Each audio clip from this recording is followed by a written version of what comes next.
What's up, spectators? Welcome back to another episode of Professor Layton vs. Ace Attorney Phoenix Wright. Last time, we got our confession. We got it good. We got it fast and we got it hard. So now, it looks like she's gonna do a life story bit, and we get to take our time finishing this case and beginning the next chapter of the game. So sweet! I was an only child, born to a family. Poor family, born to a family. I was born to a family. I was born, yes, born to a poor family. I've been a witch since I was very little. When did I become aware of it? I don't remember. Although I was but a young child, I knew that being a witch was a crime. That's why I hid my witch's scepter and wouldn't use magic at all. Oh, so you're born with it. So she came out of the womb, pop, I have a scepter. My father worked as a bricklayer. He toiled every day, but we could hardly make ends meet. One winter day, we couldn't afford to pay the rent. We were going to lose the house. My mother was in tears, and my father was sitting with his head down, wordless. I want money for Mummy and Daddy. That day, I suddenly remembered about the witch's scepter that I'd hidden. The Goldor spell. I thought I'd try it just once, casting the spell. But at the time, I had no idea what an irreversible mistake that would be. Even though no one told me, I knew from the very beginning what magic I was able to use. Oh, these adorable cutscenes! Or not cutscenes, drawings. What should I turn into gold? I was thinking about it really hard, the little girl that I was. Something that wouldn't stand out, that could be taken for a work of art. Then I decided. I chose a pretty leaf that had fallen into our garden.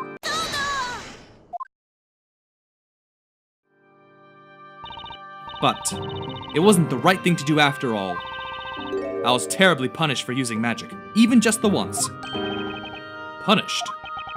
In what way were you punished? I placed the leaf down in the back garden and cast the spell, but then Margaret suddenly walked in front of me. Margaret. My closest childhood friend. Margaret, right before my eyes, she turned into gold. Oh, dear me! I screamed and cried, but I knew I couldn't ask anyone for help. If anyone had seen it, they would have known it was the work of magic. And I knew Margaret wasn't coming back. That's terrible! Then, my mother and father's faces flashed before my eyes. We may have been very poor, but we were always happy together. Had I been captured as a witch, I feared my parents probably wouldn't be safe either. That thought tormented me more than anything, and so I made the decision. I decided to end my own life.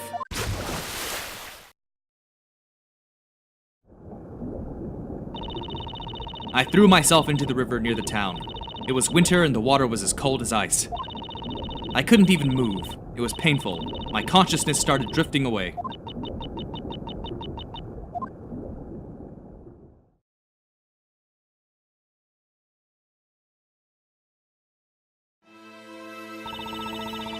The next thing I knew, I was in Master Belduke's residence.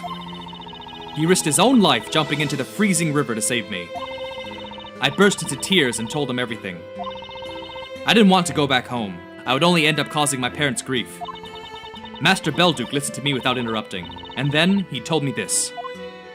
You can stay here, but from now on, you must live as a boy.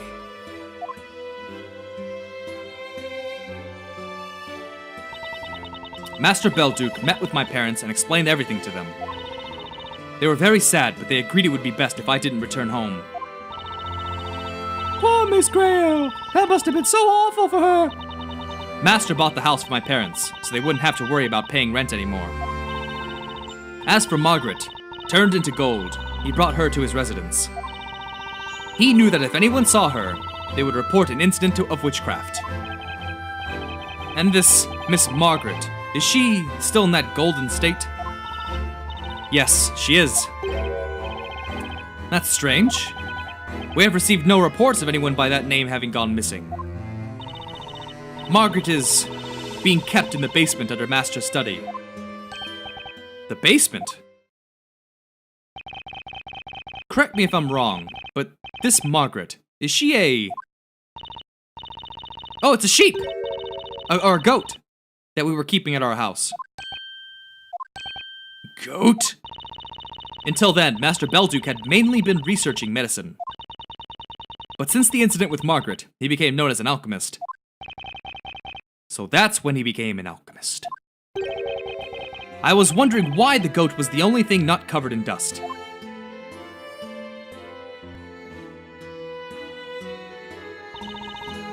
That's how I started a new life as Master Belduke's butler. Sir Belduke would sometimes work as a physician, curing the townspeople of their illnesses. As his assistant, you have also shown commitment to helping the townspeople through your work. I forgot about being a witch and was able to live happily, at peace with everyone. I thought I could stay like that forever. But those peaceful days came to an abrupt end. Tell us, what in the world was the cause? Even I am not quite sure what led to this. However, it all started 3 months ago with that lightning strike.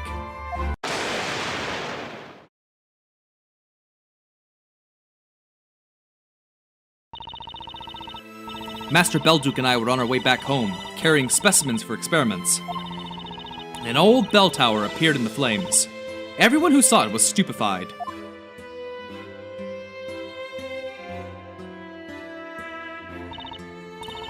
But the expression on Master Belduke's face was unlike anything I'd seen before. What do you mean? His face went pale and twisted in sheer terror. He was shaking violently. It wasn't just astonishment at an unusual phenomenon. It seemed as if he was afraid of something more concrete. Perhaps Sir Belduke saw something that others couldn't. He cancelled his experiments for that night, and began writing a letter to someone. A letter? I found out about it when I brought him his bottle of tomato juice.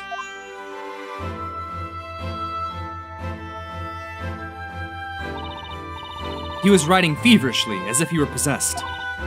I saw some things. A few words in that letter. Expose everything. Cannot keep this secret any longer. The truth about the witch.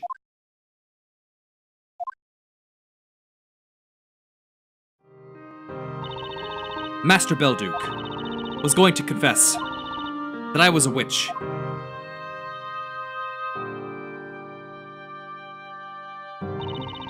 Everything went black in front of my eyes.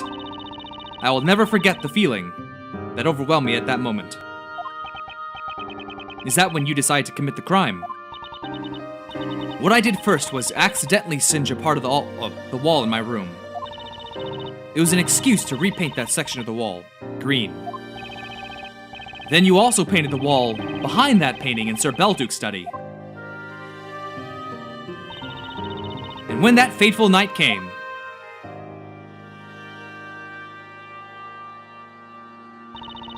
I used a syringe to inject a soporific through the cork and into the bottle of tomato juice. So many thoughts were running through my head as I wished Master a good night.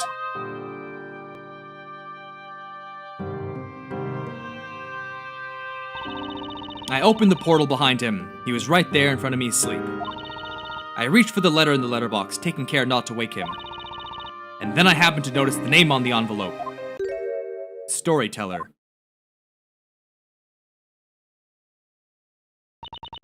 When I read that name, the world all around me turned black once more. It's impossible to avoid what is written by the storyteller. It seemed as if I could hear the doors to all escape routes shutting closed. It was the sound of despair. I would like you to believe me that the thought of taking Master Belduke's life never once occurred to me. I only planned to steal that letter and then disappear. But as I looked upon Master sleeping there in front of me, at that moment, I felt an evil presence awaken within me. Why did he save my life? And why did he betray me? Before I realized what I was doing, my hands were clutching his neck. He didn't move at all, so I kept clenching on his neck. His neck. That's fucked up. That's it. That's the truth about what happened 3 months ago.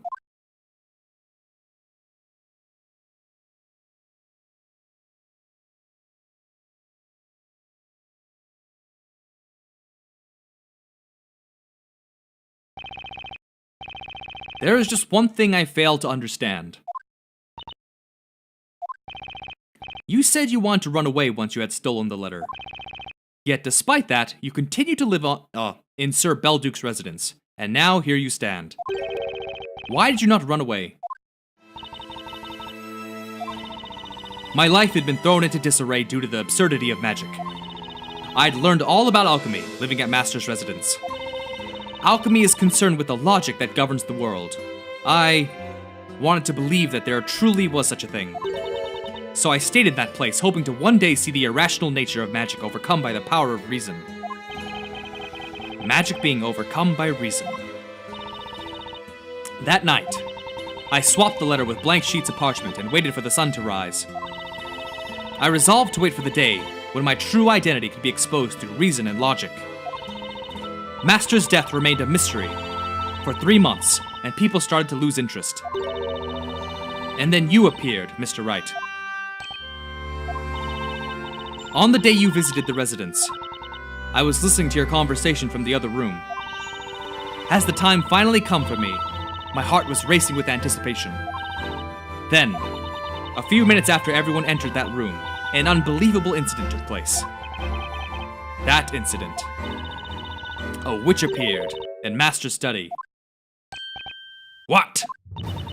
I wanted to get a look at the witch, so I created a portal into the wall, behind the painting. Precisely at that moment, Godo! The witch used one of the very spells that I can use too. When I heard those words, a single thought flashed through my mind. This was my chance. I could dispose of my witch's scepter. I knew at the time what kind of witch the Inquisition would be looking for. A witch that can use Famalia and Goldor. It occurred to me that I only needed to change one of the magic gems. I had previously found out the Famalia gem was purple. I realized that if I swapped the Goldor magic gem for my amethyst, I could pin the blame for my crime on that other witch. So you changed one of the gems and threw the witch's scepter into that room, is that correct? Exactly. Objection! Keep up, Barnum, come on. Wait a minute, Jean Grey Earl. This statement of yours is highly problematic. How so, Inquisitor Bonham? Yes, you are right. Can someone explain to me what this is about? Poor Judge. Don't worry, Judge. I am a witch indeed. A sinful creature that killed the person to whom she owed her life. However, regarding the gentleman standing next to you, Mr. Wright, he may have fallen victim to a witch, but that witch was not me. Oh.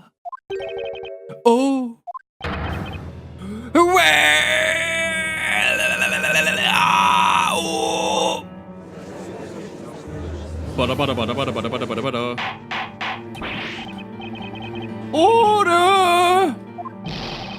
What is the meaning of this?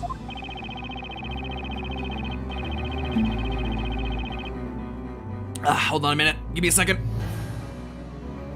Gotta keep my my lips moist and all that because all this reading. Jean Grey Earl admits killing Sir Belduke, but not to turning Sir Layton into gold. That is the gist of it, my lord. But lying about it is meaningless. Lying. Just being a witch is a crime in itself. And the punishment for that crime is the same, regardless of whether she took one person's life or two. That's why there's no point in lying about it. I'm sure that's what the judge is thinking. Grey Earl is still claiming she never laid a finger on the professor. But if there's no point in lying, does that mean she must be telling the truth? Okay, It's still a bit early for my voice to be doing Luke's, so I'm not gonna be able to do it, I'm sorry. So in that case, who's responsible for what happened to the professor? Like, I'm pretty sure if I did it right now, I might vomit.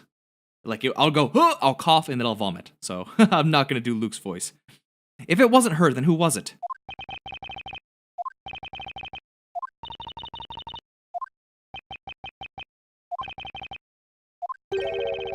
Mind if I say something? Take a hint, witness. Does it feel like this is the right moment for you to speak? Yeah, well, that's kind of why I was staying quiet until now. But, I either say it now or never. Then never, idiot. Exactly, it only makes it way on my... Wait. Oh. Whatever did you want to say? Oh, man, ooh, if I go too low, that really irritates my throat too. Yes? I need to make sure about something. Me head's not what it used to be, you know. Yes. The alchemist's butler, Lady Butler, she slipped sleep medicine into his drink. That's correct. She laced his tomato juice with it. And then she strangled the alchemist afterwards. Yes, Sir Belduke was unconscious from the sleep medicine, so he didn't resist. And that explains why we found no signs of a struggle at the crime scene. Yeah, about that. I let it slip earlier about what I did at the crime scene, right? I told you that, add a few sips of that juice. And the sleep medicine mixed in made you sleep like a log, yes, so you remember. Yeah, well, here's the thing. This is just between us, Kay? You see, when I appropriated that juice, the juice bottle was still unopened.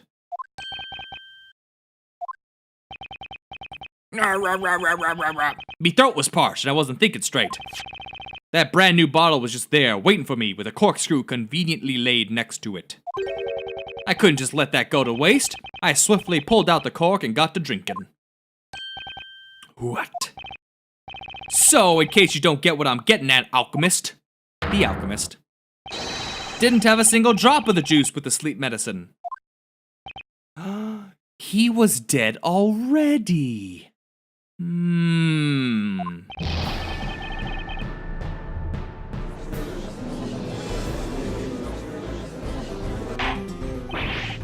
Witness! You went to the trouble of opening a bottle found at a crime scene just to drink its suspicious contents? That's what I've been telling ya! I was dying of thirst! That doesn't justify what you've done. Objection! The Inquisition shall deal with this witness after the trial. He will find out, what it means to be dying of thirst in a more literal meaning. However, let us not waste any more time with him now. The witch has confessed to her crimes. There's no need to investigate Sir Belduke's death any further. Indeed, you're right, Inquisitor. Her role in Sir Layton incident is not entirely clear. But a person who kills her protector, to whom she owes her very life, can be nothing other than a witch. The court has sufficient grounds to sentence her as such. Belduke didn't drink the juice that night. And if that's true, there's one thing here that doesn't add up. Mr. Wright. Oh, I want to do his voice so badly. I have to say, there's something about this that's bothering me. I'm sure there's a contradiction lurking in that man's testimony. You think so, Luke? Wait for the verdict? No. Mister, you're saying you opened the tomato juice bottle. But that claim contradicts a certain piece of evidence. What? Defense, I'd like a word with you. Yes, Your Honor.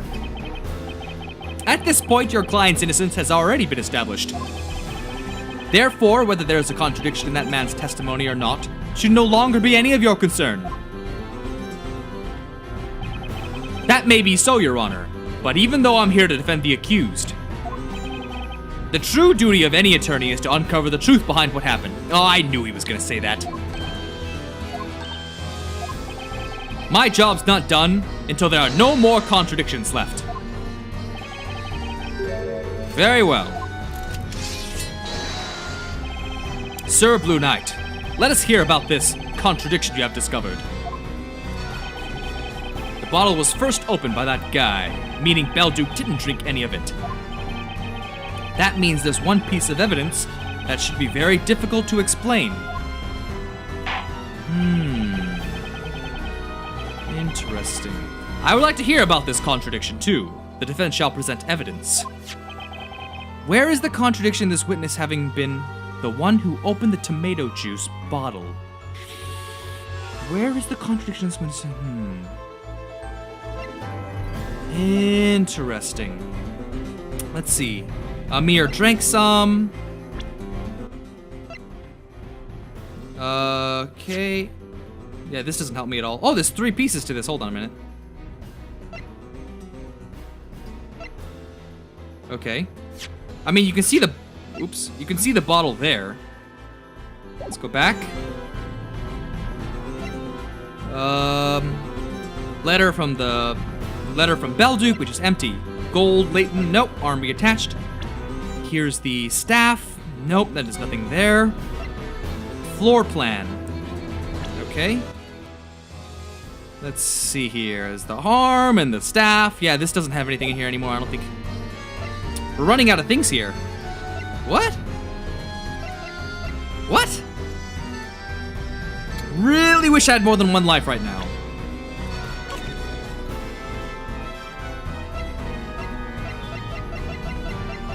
Oh, okay. So it's one of these 4. Okay, hold on.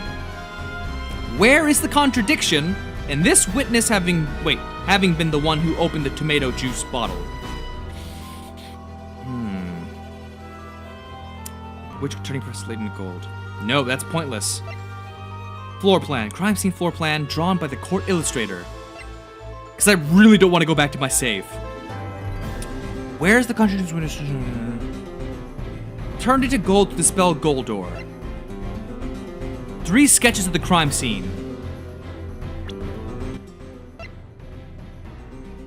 Why would it be this one? This is the best option, but why? Okay, there were no steps taken. Oh! Oh, the stuff on his lips! The stuff on his lips! That's why. He didn't drink it, but the stuff on his lips. That's what it is. Take that! The contradiction can be seen in one of the sketches of the crime scene. Please take a look at Sir Belduke's mouth. We can see a line of red liquid trickling down from his mouth. Yes, well, we have already established that it was tomato juice. Oh! Yeah, dumbass. Exactly. Sir Belduke didn't drink any of the tomato juice that night. Objection! Objection! Which means there's only one other possibility.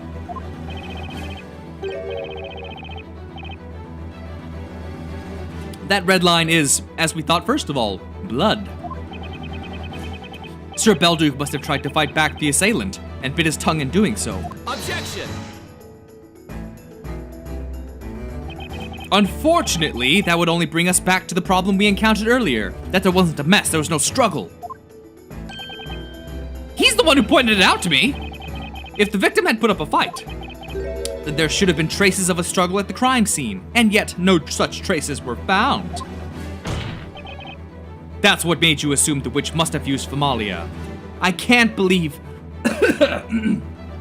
at the end of the last video that I thought this was just gonna be a wrap-up, yet 25 minutes later, we're still here doing this. Okay, so I guess I'm gonna end it again here. This is such a long case, okay. So next time I'll start the next one, and then maybe this case will wrap up. So until then, bye-bye!